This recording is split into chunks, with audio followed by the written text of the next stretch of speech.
It's only 5 missions. I'm sure it can't be that bad. And turns out, I was right. It was so much worse. But the working class can endure all troubles.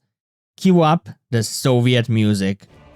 Hi, I'm Amon, and I try beating the Warcraft 3 Orc campaign with only peons. The rules are as follows. I can only build peons, the other units I start with have to be killed off immediately, and I can build any building I want, but I have to refrain myself from building towers in the first couple of missions. And I have to play on the hardest difficulty, of course. Surely nothing can be worse than the Acolytes only campaign, right? Right? You can't touch this.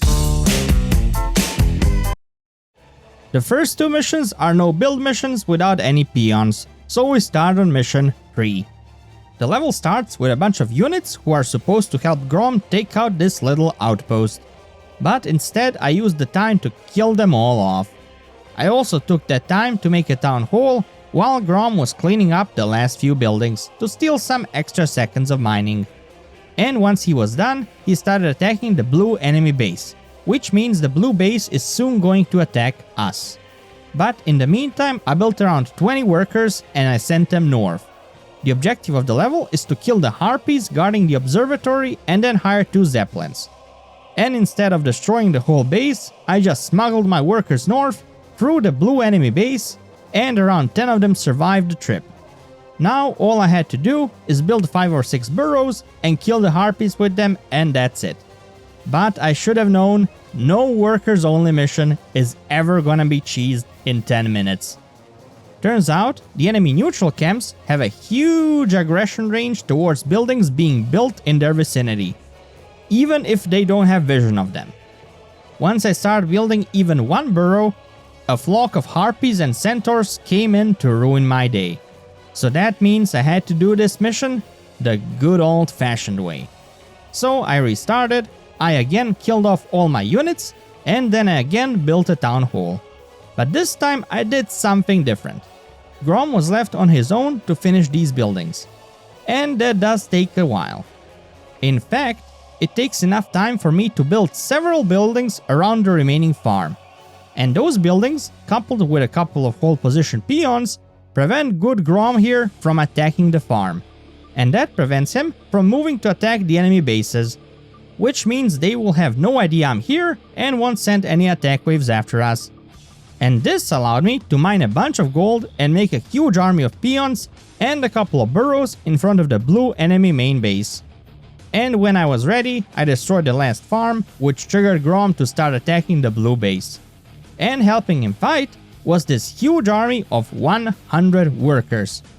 Now, the combat capabilities of peons are somehow even worse than acolytes, if you can believe that.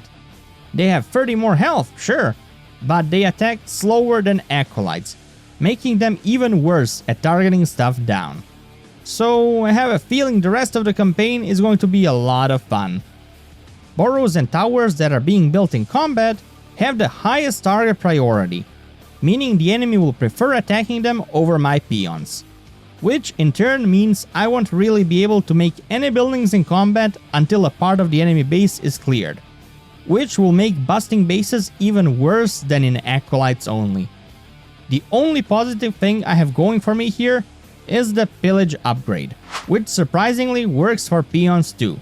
And I'm probably the only person in the world who actually use them for peons. Unfortunately, I don't really get a lot of money from it. It's 1 gold and 1 wood per every 3 peon attacks on buildings. And those attacks are probably the slowest ones in the game. Thankfully, my attack went pretty well, since it had Grom helping me and the enemy focusing my peons instead of him. And when the base was clear, I made a town hall to steal their gold, and I made 4 burrows outside of the first camp's range. I had to bait them into the burrows range, but once they were there, we took them down. Then we pushed a bit further, and again we made multiple burrows. And we baited the centaurs to attack them. And again, it was a nightmare trying to keep them there, because we were out of their leash range. So I just quit and attacked them with my peons. And then I made even more burrows for the harpies.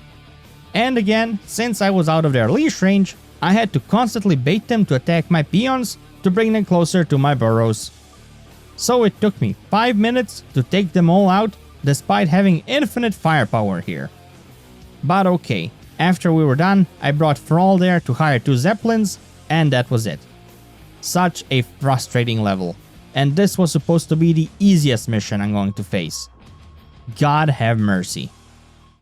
Trees are people too! Save this tree! If you've seen my no production video, you probably know how this mission is going to start. The enemy AI doesn't activate until you destroy these trees here, but turns out there is actually 3000 wood you can harvest in your base until you need to destroy those trees. So I actually only had to harvest 12,000 more wood. And once the tree line was harvested, I was attacked by a small group of elves. But thankfully it was a really small group of elves, and it only took 1 burrow to take them out. Then I found a gold mine with a little bit of change in it, and I made a town hall next to it to start mining.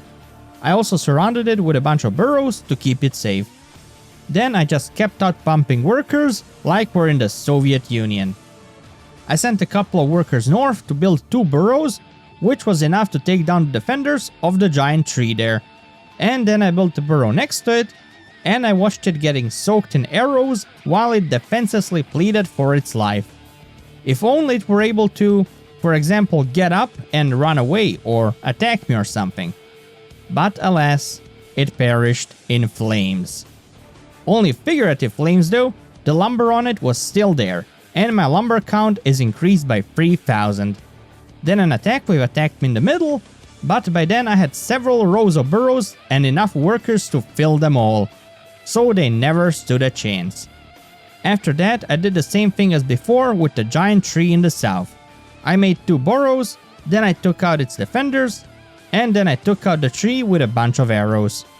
And once I took it down, I needed around 2000 more lumber to finish the level. And honestly, it felt like a breeze. I had more than 50 workers by then, and their sole purpose in life was to gather lumber. Orcs cutting down a bunch of trees? I feel like I've seen this somewhere before.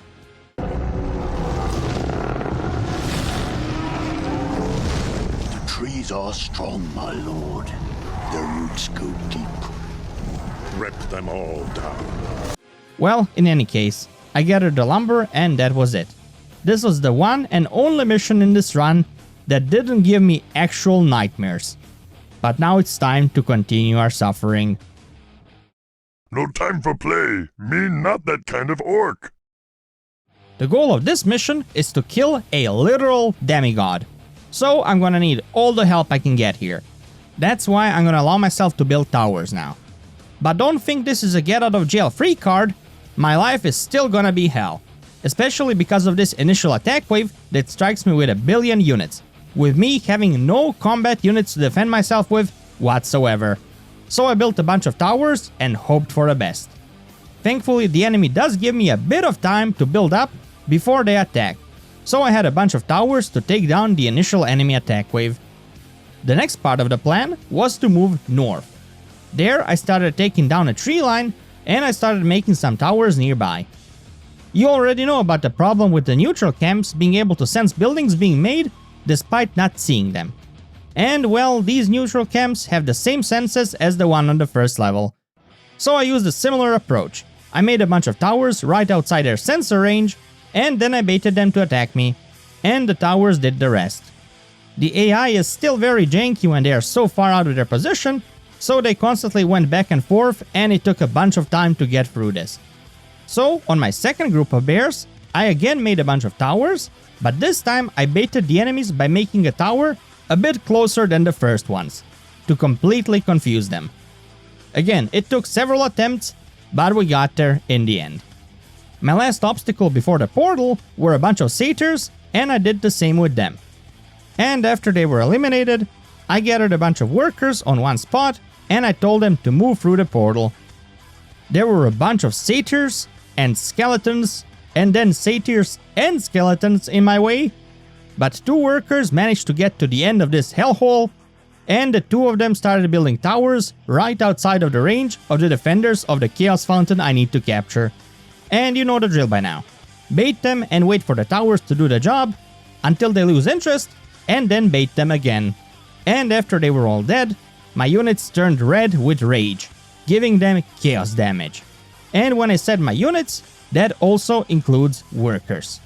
They gained 70 more health and chaos damage, which deals maximum damage to all armor types. But that's the only change. Their attacks are still slow as hell. But this will suffice to start going after the enemy base in the south. I made a couple of towers outside the base, and then I baited the defenders to the towers to be taken out. Then I moved in with my flood of workers, and we took down everything. The buildings were taken down quite easily, since I do maximum damage to buildings now as well. And I also built a couple of towers for good measure.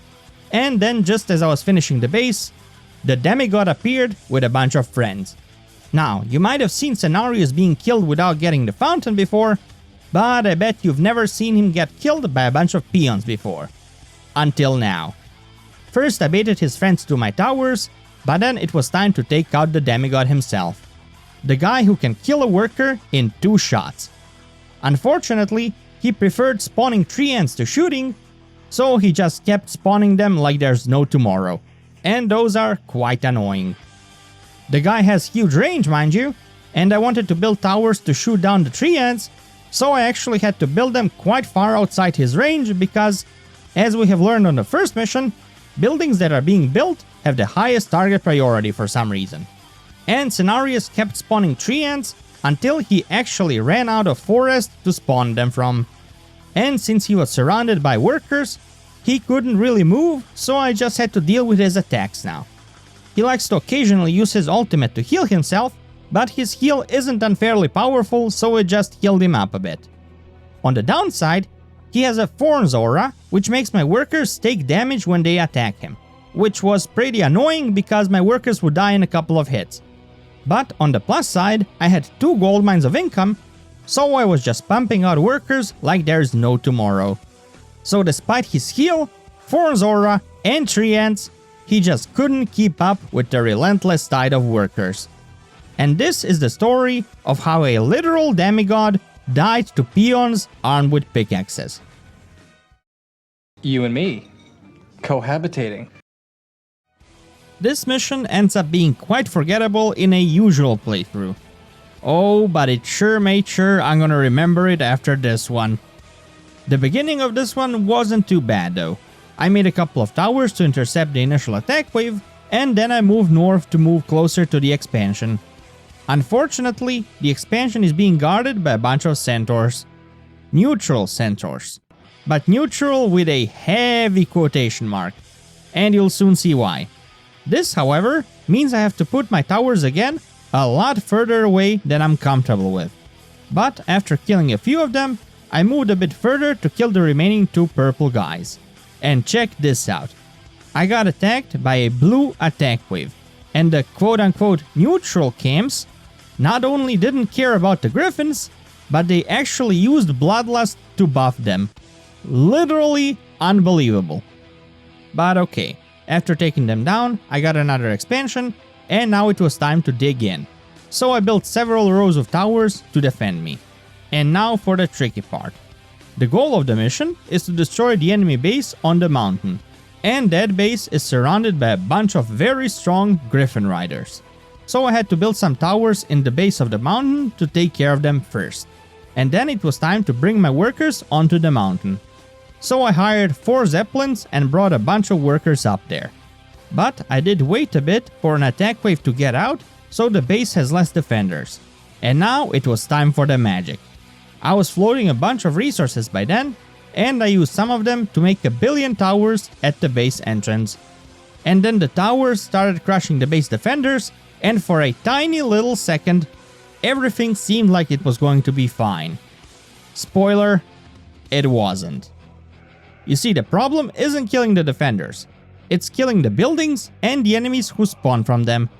As I made it abundantly clear on Mission 1, towers that are being built have the highest target priority. Even if 5 existing towers are shooting the enemy full of arrows, the enemy will still consider an unfinished tower the biggest threat. And this is a huge problem for me, since every time I even consider making a tower, a mortar team or a damn bird rider just crush every dream I have of making them. The only thing I could possibly do is make a bunch of towers at the same time and hope to God at least a couple of them manage to finish up. But that's not really a plan, that's a Hail Mary. And there was no way to make towers while mortar teams are still alive, so I always had to have a couple of workers trying to snipe mortar teams attacking me. My only saving grace here was that the theme of the base are dwarves, which means they don't make any priests who can heal them. And every damage on mortar teams is permanent. But this is where the good news end.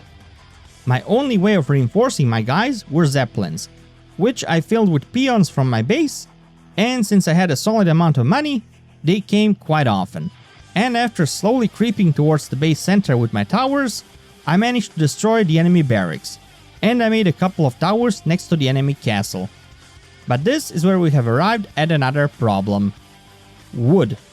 Specifically, there was literally no more wood to cut down literally anywhere around my starting area or expansion. And when I said anywhere, I meant anywhere. Every single piece of wood I could take was taken. So my desperation actually required me to start cutting wood from the enemy main base. And my god, I really wish that this was the only resource I was going to take from them. But all in good time. After gathering more wood, I made a couple more towers and I took down the enemy castle. Oh, but we are nowhere near being done here. Wood wasn't the only resource I ran out of. Despite starting the fight with 15,000 gold, after making a bunch of peons and towers, I ended up with basically nothing. And since my bases were destroyed by an enemy attack wave, I didn't even have enough resources to make another town hall. In fact, I actually used my peons to start attacking enemy buildings, so the pillage upgrade can give me a couple more coins. And then somehow, someway, I managed to make a town hall. You literally can't be more desperate than this. In any case, soon I managed to snipe the enemy aviary and the stupid birds were done. And then a small Warcraft miracle happened. The enemy just gave up. They stopped producing anything. I don't know what happened, but they had 4 production buildings remaining and they refused to make units in any of them. It's like they decided to have a peaceful cohabitation with their new neighbor, or rather, house guest. Did they run out of money, or was it some kind of glitch? I have no idea. But all I know is that the enemy has 1 more mortar team and 1 more tower remaining. So I destroyed the tower, and then I killed the mortar team, and I started building towers to help me take down the remaining buildings. The other enemy player tried to land some of their units up here as well, but my billion towers made them rethink their life choices a bit. And soon after, my guys finished off the final building. I don't know why the enemy suddenly decided to become my best friend, but honestly, I don't care. Because this level was a nightmare. But turns out, things can always be worse. Truth is, the game was rigged from the start. This is it. One last mission, and this one is actually gonna be quite crazy. As always, first I took out all my units, so my peons would be the only ones who suffer on this level. I started by making a bunch of towers in one place, so I can take care of enemies attacking me from 2 directions. And when I said a lot, I meant a lot. And there is a good reason for it. The enemy not only attacks with huge attack waves, but occasionally, freaking infernals will rain from the sky, and they will deal a lot of damage if they are not stopped. But I had so freaking many towers in one place that the infernals die in seconds. And this was a good time to start expanding. There was a group of enemies at the next expansion, so I made a couple of towers outside their range, and they met their swift end at the hand of my towers. There was still 1 tower alive, and I thought a group of a couple of workers can take care of it. But then old wounds started coming up. I'm playing against orcs, and if you've watched my Acolytes Only challenge, you probably know about the really fun building spikes upgrade which deals damage to all melee units attacking the tower. And peons, of course, are such units. So I'm gonna need an extra number of workers to take out enemy buildings. But after I took it out, I managed to secure an expansion. By the way, I have an ally on this level, but don't you dare think they're gonna be able to help me on this level, because Jaina is pretty useless. Well, useless at anything combat related, if you know what I mean. So I made a bunch of towers at her base entrances, so she will be as well defended as I am from enemy attacks. My next step was to expand for a third gold mine, because what is about to happen is gonna require a lot of resources. There are 2 enemy bases leading to the end of the level, but I only have to destroy one, so I chose the one on the right. First, I made a bunch of towers at the base entrance. A bunch of towers. And that baited the base defenders out, and I was able to slowly push in with a couple of towers. The problem here is that the enemy builds a lot of units rather quickly. So just like on the previous level, I had to make a bunch of towers at the same time and hope at least a couple of them stay alive. Only one worker can build a tower, but once a tower is built, a bunch of workers can repair them and they are effectively unkillable. Now, you might have noticed me being a lot less frustrated while talking about this level than the previous one. And there's a reason for that. Turns out, the enemy doesn't build any siege units on this level whatsoever. Praise the Lord! The enemy builds units that deal maximum damage to all units because they deal chaos damage. So I guess they don't need to make siege units who are only good against buildings. And thank God for that. They still deal insane damage to my units and buildings, but all my towers can actually reach the enemies attacking me. So I don't have to have a group of workers on the front line trying to kill them. The enemy base has 2 floors, and the lower one doesn't have that many production buildings, but I did take a couple of them down. But even when I took them down, the enemy has the audacity to rebuild the buildings I've killed on the high ground. But I did manage to make a couple of towers down the cliff, and then I used the nearby goblin workshop to scan the high ground for my towers to take another building down. This was probably the only time I've gotten actual combat use from this scan ability. And soon I made a bunch of towers under the ramp to the high ground, and getting up there was a real struggle. Not only does the enemy produce a bunch of units, they also have half a dozen towers up there. The only good thing is that the enemy peons don't have time to repair the towers, because literally all buildings are being assaulted by my towers. So I was able to take down the towers with my peons. In the meantime, all my gold mines mined out, but I still had enough resources to make a bunch of workers and make a slow push using towers again. And 100 dead peons later, I managed to take the base out. Now the only thing left was to take down the enemies in the last area, and those were pretty easy to take down. I just made a bunch of towers outside their range, and then I baited them and I took them down. My last obstacle on this level was Mr. Grom, who for some reason decided not to attack me at all.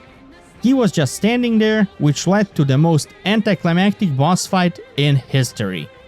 That being said, Mr. Grom does have divine armor like Cenarius, so I actually needed a bunch of towers to take him down. And after doing that, he actually revived, but I did manage to prove my point, which was that my workers can kill Grom on their own, even if he doesn't want to fight back. After that, I revived Thrall, and I used his special Pokeball and I captured him, after which I proceeded to finish the level. And that was it.